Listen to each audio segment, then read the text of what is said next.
back to the channel. Welcome back to another reaction video. We got where do QBs really go to die? Let's check this out. They came in as saviors. First round picks are just fresh faces to the franchise. But something always goes wrong. Whether it's the curse of the lake in Cleveland, Jay faces to Cutler? the franchise. But something always goes wrong. Bruh. Whether it's the curse of the lake in Cleveland or the Windy City Blues in Chicago, the question has to be asked. Where do quarterbacks really go to die? The Cleveland Browns. Hey, they don't call the Jets the quarterback graveyard for nothing. And time again. You stink, bro. Brown's very close to that. You stink. I feel bad for Justin Fields. Like this situation this is where quarterbacks have gone to die. Even legendary quarterback Jim McMahon said it himself about a team he played 7 seasons for. You know, the Chicago's always been known for their defense, right? Yep. Their defense and their running game. I think it's where quarterbacks go to die. I mean, Damn. So we're going to briefly discuss every What big Colt name quarterback McCoy? from 2010 up until now 2025. And by the end of this video, I want you to answer the question, which franchise have truly been a quarterback graveyard? I bet. Let me just start off by saying this. The Bears have started 29 quarterbacks since 2000. Some of you probably weren't even born yet. And it's but we're gonna crazy, fast bro. forward a little. Out of all 29 of those quarterbacks, not one of them had thrown for 4,000 yards.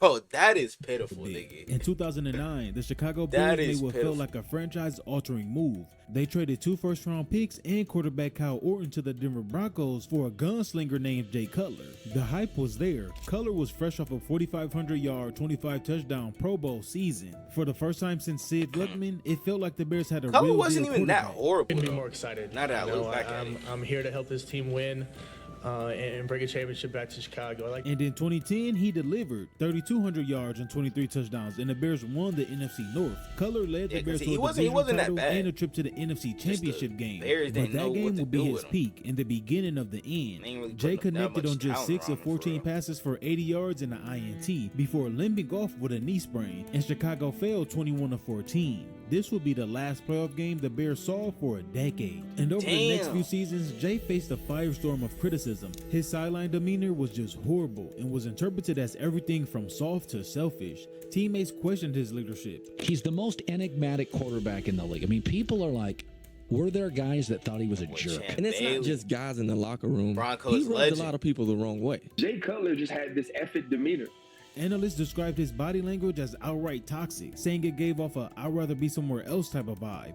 And Nigga, fans, can they you blame him? He played for the damn were Bears. confused. Like, Was bro, this truly their savior he or got another traded disappointment? to the You Bears can't win out of with him. all You teams. can't. And everybody keeps keeps talking about, well, he's had 4 or 5 different offensive coordinators because they keep getting them fired or they keep quitting. Over the years, Jay became known as much for his turnovers and tantrums as his talent. There's a clip of him from 2011 telling one of his teammates to relay a message to their head coach at the time, Mike Martz. Time, even as he stepped up, he just sort of stiff-armed his own guy. Hey, bruh, nah. But one of his worst days came in 2012 Nah, at Lambeau that's Field, tough. when Cutler went 11 of 27 for 126 Jay yards Cutler, and who 4 you think you are, nigga? interceptions and I a think he Tom Brady or some 28.2 shit. passer rating in a blowout loss, and was caught even Wait, shoving what was his passer in a rating? 28.2 Nigga had a 28.2 passer rating.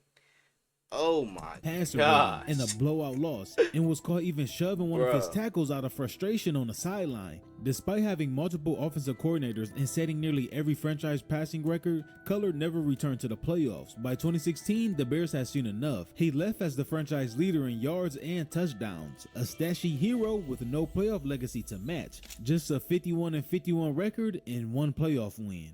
Fast forward to tough. 2017, the Bears had a top 3 pick and a Mr. chance to Trubisky. reshape their future. The quarterback class was stacked: Patrick Mahomes, Deshaun Watson, and Mitchell Trubisky. But guess what? Chicago shocked the world by trading up to number 2 to take the 1-year starter from North Carolina. The Chicago Bears select. This is why you don't take a chance on a guy who has only started 1 year. See what happened with AR? You know what I'm saying? He barely even started, and now you see what's happening to him. You know what I'm saying? Daniel Jones might actually start for the coach this year other than him.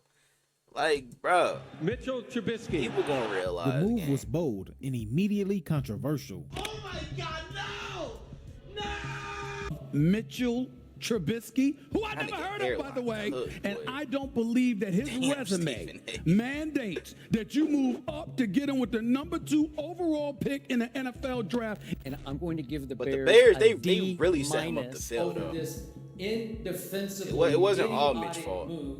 The city, however, held their breath, questioning could he end the curse. In 2018, it looked like it might work. Mitchell threw for 3,200 yards, 24 touchdowns, and helped the Bears to a 12-4 season. He even made the Pro Bowl, but in the wildcard round, Destiny smacked Chicago Double in the doink. face with a double doink. That nigga Cody Parker's some ass,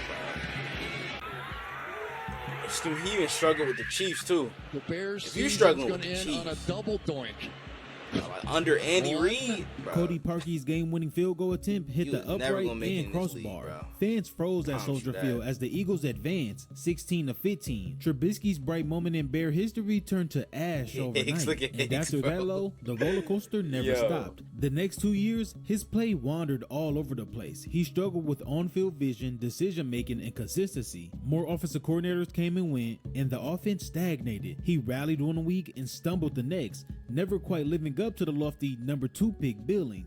In 2020, the Bears Nick traded a Foles. 4th-round pick for Nick Foles and declined Trubisky's 5th-year option. By mid-season, Trubisky was benched and quietly left the team after the 2020 season. Also, with Matt no big Nagy was bang, never but really a good shrug. head coach to After begin with, Trubisky too, so. failed, the Bears turned to a quarterback who had once pulled off the impossible. Nick Foles, the Super Bowl 52 MVP, was supposed to be the calming presence, the clutch performer in the chaos. The city sighed in relief. At least we had the man who done it before, but from the first snaps, it was clear something didn't fit. And he was just another name in the carousel. Foles never found a rhythm in Matt Nagy's offense. In his Bears debut loss to the Rams, he went 28 of 40 for 261 yards and took 4 sacks and threw 2 costly interceptions that sunk the comeback. And it was the moments like that, drives ending in picks or strip sacks, that became the norm. Statistically, by late Like, October, bro just he back had there as getting many terrorized. picks as touchdowns, and fans had seen enough of the Oh vet. my After gosh. losing the Hey, I starting ain't gonna job lie. and being Hey, picked you as cannot put this on him. This a bag ball. touchdowns. And You fa- cannot put fans that pick on him. has Allen Robinson, you gotta bag that game. seen enough of the vet. 30, After 40 losing the stole his starting lunch job money. and being moved to the 3rd string, Nick just became an expensive sideline observer. By April 2022, he was released. Another reminder that past glory doesn't guarantee present success. That The is Bears facts. signed Andy Dalton in 2021, and for some reason, they thought it was the right idea to immediately crown him QB1. Because once they dropped this Wait, tweet, when let's the fuck was Andy Dalton on the Bears?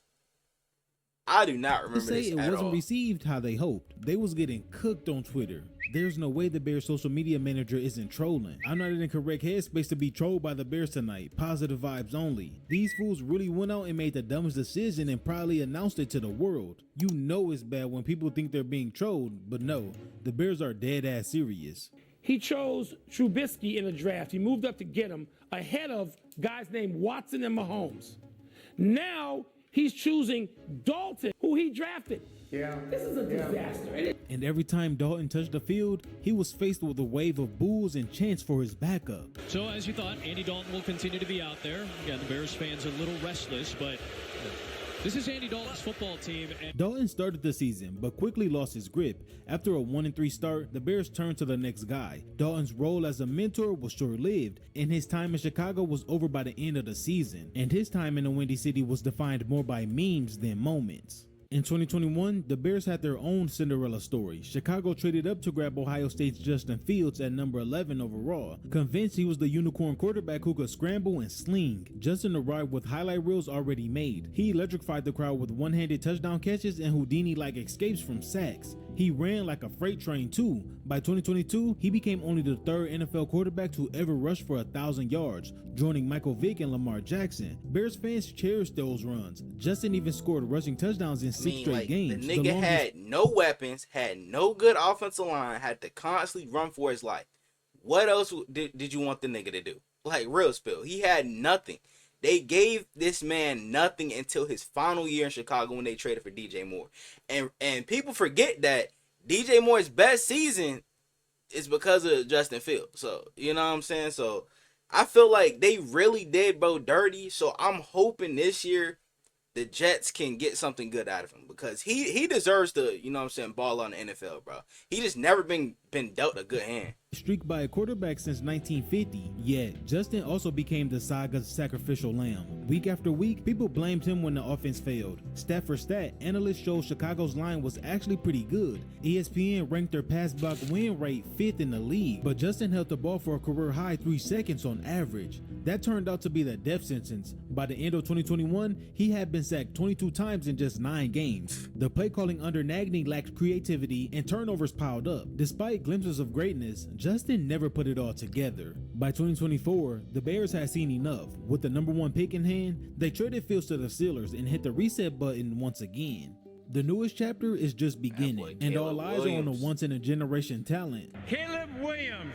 the Heisman-winning rookie who led like, up this college the best football for offense USC, on was paper taken that number 1 overall you've by seen the Chicago Bears in had in a 2024, very carrying long an time, entire so city's hopes on his shoulders. hopefully he Even can in throw year for at 1, least the 4K hype was this year. deafening. In Be the first reality, Bears hasn't quarterback to do dimmed that. it. Caleb threw 3,500 yards, 20 touchdowns, and just 6 interceptions in his first NFL season. Solid numbers enough to turn heads. Yet, every week, Chicagoans couldn't help comparing him to his draft classmate, Jaden Daniels, picked just 1 slot later, who immediately played like an MVP. The contrast put the pressure into overdrive. Management screamed the message loud and clear. They didn't just bring Caleb to play, they bet a franchise on him. New head coach Ben Johnson was hired on the premise that everything, a revamped offensive line, elite skill additions, and a high-powered scheme was built to help Caleb flourish. One sports writer noted that Williams is one of the 10 players with the most to prove in 2025, giving all the expectations. But even then, stories have recently came out that Caleb really didn't want to end up in Chicago last year. Why, you may I ask? remember that. His father Carl Williams was quoted from a book saying the answer to this video: Chicago is a place where quarterbacks go to die. The Williams family consulted with lawyers ahead of the draft, looking for a way around the collective bargaining agreement. They even considered having Caleb play in the UFL for a season. That was Caleb never didn't gonna really happen. believe in former Bears offensive coordinator Shane Waldron, and at the NFL Combine, he met with the Minnesota Vikings, where he fell in love with the idea of playing under head coach Kevin O'Connell. "I need to go to the Vikings," Caleb told his father, who responded, "Let's do it." But once the draft rolled around, it was too late.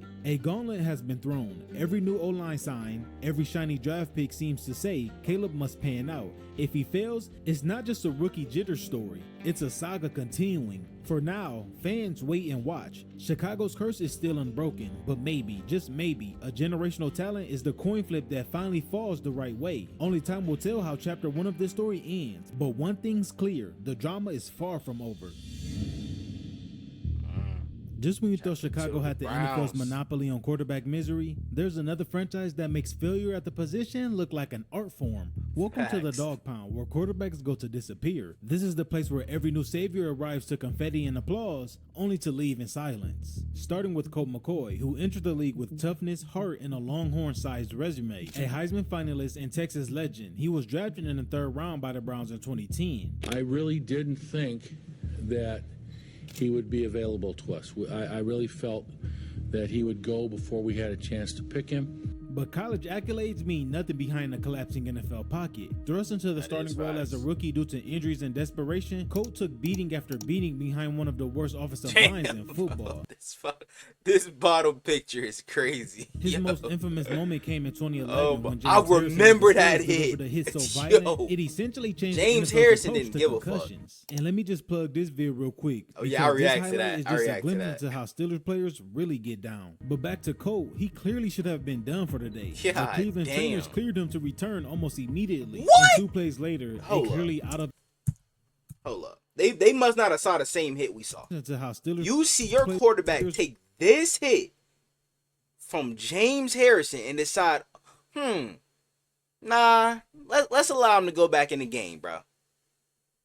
really get down. But back to Colt, That's why he the clearly Browns should have are been done always for the gonna day. be a The Cleveland failure of a trainers cleared him to franchise, bro. return almost immediately. And Are 2 we plays serious? later, a clearly out of it Colt McCoy tossed an interception that It's sealed the reminding me of 14-3 what happened with loss. Tua He a only few years realized ago. it was bad a little bit too late. Colt never practiced again that week and later admitted to concussion-like symptoms. The NFL eventually intervened, forcing the Browns to keep a certified concussion spotter in their press box each week for the rest of the season. This was the first chapter in Cleveland's history of mismanaging quarterback injuries, one that still stings in Browns lore. In 3 years, he played under 3 offensive systems, was never properly protected, and became the face of Cleveland's dysfunctions. By 2013, he was traded away to San Francisco, another promising name added to the pile of what could have beens. The Browns followed up the Colt McCoy era with a head-scratching pick. Brandon Wheat. I think I remember his name. Brandon. No. Oh my God. Who were the other quarterbacks in this draft class? Brandon Wheaton, a 28-year-old rookie drafted in the first round. Oh, what? Hold up. Hold the fuck up. Nigga, what?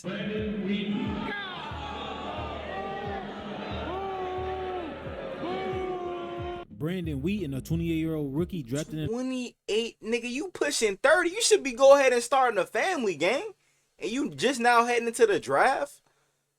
Oh my gosh, bro. Browns, what the fuck are y'all doing, the first bro? round. The idea, they thought he was pro ready, but in reality, he was just too damn old. In Brandon's Cleveland debut, he was blitzed repeatedly, plummeting to a 5.1 passer rating with 4 interceptions, one of That the is worst crazy. opening stat lines in modern history. Turnovers How became old a is Bo problem. Nix? By I season mean, Bo Nix he balled threw out his 14 rookie year. touchdowns to 17 picks. Like, Defenses ain't Bo Nix, easily like, keyed on his pushing limitations, 32? which he couldn't move very well and couldn't escape the rush, and the league knew it. The pressure caved in on the Browns offense almost every week. He lost his job in year 2, and the Browns went a combined 6-26 with him under center. Eventually, he Damn. was released after those 2 seasons. The mature quarterback experiment turned out to be a rushed and regrettable misfire. Then came the man who shook up the Johnny college football Manziel. world like no other. Now, he did it to himself. Bro didn't want to watch film, and he was always partying. So he kind of did that to himself, but at the same time, Browns didn't even try to help him. You know what I'm saying? Like, bro, the organization should have sat down and made this nigga watch film. Like, come on, gang. Or at least talk to him about it. But, like, he was too arrogant. 22nd pick in the 2014 NFL Draft. The Cleveland Browns select Johnny Manziel. Johnny Football. That name alone had a heartbeat. greatest college Drafted 22nd quarterbacks of all overall in time, 2014, Johnny arrived with a mixtape worthy of college highlights and enough swagger to fill 2 stadiums by himself. Fans chanted his name before he ever took a snap. Damn, her foot hit big as shit. Johnny Manziel.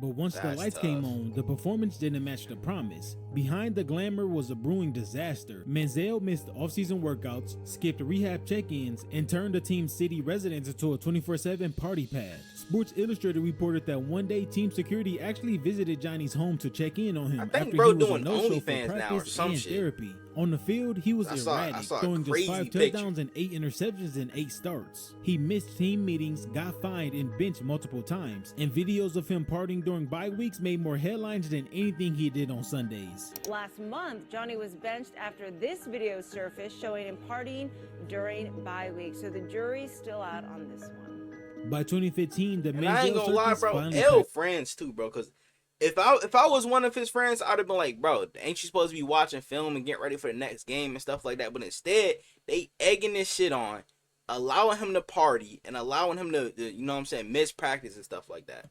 Like, Even even when on, given man. You gotta opportunities, surround he yourself showed with up better people, hungover or especially not if at you all. in the The NFL. tipping point came in early 2016, facing a public domestic violence scandal and a lot of off-field shenanigans. Cleveland What? had heard enough. On March 11th, Johnny's era in Cleveland ended with a swift waiver, and fans let out a collective sigh of relief. The biggest disappointment in football in recent history.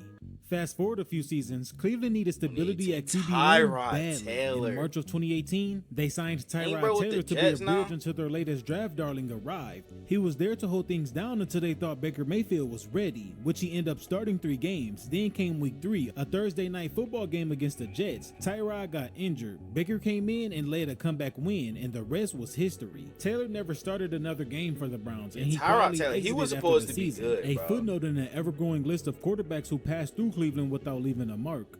Then finally, it felt like Cleveland had found their guy, Baker Mayfield, the #1 overall pick in 2018. He Damn, brought they swagger ain't even want and my had found nigga their guy. Baker? Baker Mayfield, the #1 overall pick in That's tough. Now Baker, Baker did have kind of a little attitude, arrogance with him too, bro, from that Ohio State game. But 2018. He brought swagger, grit, and results. and then He it was broke the rookie this record for one game where that nigga was telling somebody to suck his nuts or some shit. touchdown passes with 27. He reignited belief, and then 2020 They did he Baker the unthinkable. dirty, Browns bro. will get their 11th win of the year. They did They'll him go to so 11 dirty. and 5, and they're going to the playoffs. And We the ain't Cleveland hearing that for a Browns while. have made it into the NFL. We is not hearing playoffs Browns for are going to the first time playoffs in for a long 18 ass time. long years. Baker led the Browns to their first playoff win since 1994, torching the Steelers. He threw for 263 yards and 3 touchdowns. And the city starved for a big win. The moment was electric. But the honeymoon didn't last. Injuries started piling up, and the arrival of superstar wideout OBJ in 2019 was supposed to elevate Baker. But instead, it sparked locker room soap operas. OBJ publicly griping that Baker refused to throw him the ball made headlines. Reports of locker room tension and inconsistent play clouded his once bright future. By 2021, OBJ was the getting Browns were open shopping too. for upgrades. In a stunning move, they traded for Deshaun Watson, and Baker was sent packing to Carolina. But just when you thought it couldn't get any crazier, Cleveland most dramatic. This has gotta be the worst contract in NFL history. You give a nigga 5 years, $230 million, fully guaranteed. And bro didn't play a single snap of football for about a year. And then he was suspended for most of the season. Only the Browns could do some shit like that, bro. Come on. The quarterback splash came in March of Come on, 2022 bro. when the They Browns came traded back 3 and played like first-round shit picks against his plus former additional team. mid-rounders to Houston for superstar Deshaun Watson. They quickly inked him to a 5-year, $230 million fully guaranteed Crazy. contract. NFL He record at the didn't time. want to come It to was a Cleveland until they offered him crazy that all-in bag. bet due to all the lawsuits he was facing back then. He was given an 11-game suspension by the NFL, and after he served his bid, when he finally took snaps in December 22, the results were disappointing. But now the He looked NFL knew what nothing they were like the doing, Houston banning him version for of 11 himself. games, Rusty, bro. Well, erratic, suspend him and for dealing 11 with games, injuries. then come back Deshaun against the failed to Texans. deliver. In back-to-back seasons, 2023 and 2024, he suffered season-ending injuries, both Achilles tears, that wiped out each year's hopes. Now in 2025, he's still on the roster, but the team is currently still trying to find their guy to lead their franchise. He going after this year. Speaking about the guy who's going to be the QB1 this year, the Browns doubled down again, drafting not one but 2 quarterbacks. One being Dylan Gabriel, a college journeyman who played for UCF, they got Oklahoma, a and Oregon. super Was taken weird in the 3rd round. quarterback He room, got bro. experience, quick reads, and a high school football IQ, but scouts question his arm strength and long-term ceiling. Most see him He's as basically Tua 2.0. You know what I'm saying? So I don't know if he's gonna be able to play good at the NFL level. I think Shador definitely gonna be QB1 for them for the future, but it's just a matter of like, do they want to force any of the rookies to go in now, or just have Flacco play, and then if he plays bad, then you throw in one of the rookies? You know what I'm saying? Then there's Shador Sanders, the flashy name with the famous dad. But knowing how He's the Browns projected work, top it'll 10 most likely quarterback. be one of the He slid rookies to the off the 5th rip. round. The resume is there, the talent maybe, but questions about his attitude, focus, and Deion shadow make him a polarizing figure. Some fans are hyped, others see drama. One thing's for sure, in Cleveland, nothing is guaranteed, and the quarterback spiral isn't done spinning. If you made it this far, you already know both Chicago and Cleveland I ain't have gonna earned lie. their reputation as I'm surprised he didn't put the Jets in here, bro. Jets would have been a perfect third option. You know what I'm saying? quarterback graveyards. But now it's time to put them head to head. Who really did it worse? Which franchise turned quarterback dreams into dust more effectively? Let's break it down. Let's start with the numbers. The Bears had over 18 different quarterbacks to start a game between 2010 and 2025. That's a full lineup of starters who came and went like a bad reality showcast. From Jay Cutler to Mitchell Trubisky to Justin Fields and now Caleb Williams. Chicago could never seem to lock in that guy. But Cleveland laughed and said, hold my beer. The Browns started 27 different quarterbacks through that same time. Colt McCoy, Nah, what makes Brandon this Wheat- even worse, bro, somebody got a jersey with every single name of the quarterbacks back there, bro. Then That Johnny shit Manziel, be Baker frying me Mayfield, every Tyrod time Taylor, I see it. Deshaun Watson, the list is endless. 1-year wonders, injury God replacements, damn. rookies thrown to the wolves. If a quarterback had a name, Cleveland probably started him at some point. It's hard enough to succeed in the NFL. Try doing it with a new coach every other year. Chicago had 5 different coaches during this time and is now on their 6th with Ben Johnson. Every coach brought their own system, their own staff, and their own idea of what a franchise quarterback should look like. But guess who paid the price? The quarterbacks. And then there's Cleveland. They had 8 different coaches, and each one promised a coach. The quarterbacks. And then there's Cleveland. They Why had is he looking at him like that, bro? Look at Miles Garrett. They probably are not giving a fuck right now, bro. They probably not giving a single fuck what this nigga got to say. Had 8 different coaches, and each one promised a culture change, but each one left with a worse record than they started. No quarterback had time to develop because no system stayed long enough to build around. Quarterbacks weren't nurtured here, they were sacrificed.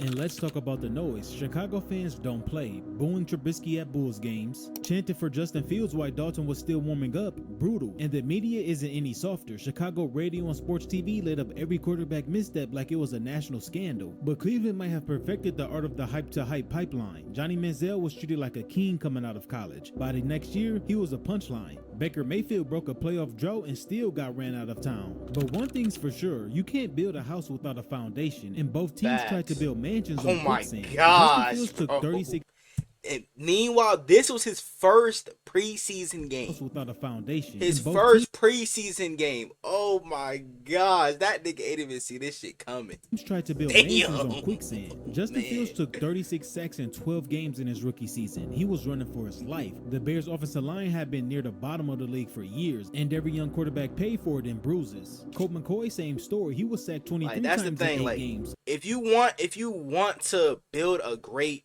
franchise, if you want to have a good quarterback, build in the trenches first. That's where you have to start. You have to start with building in the trenches, and then you build around your quarterback like that. You know what I'm saying? You cannot have a good quarterback without a good O-line, because he's not going to have enough time to throw the ball. You know what I'm saying? So once you get the O-line straight, get him a couple weapons, then you find the perfect guy for that offense, bro.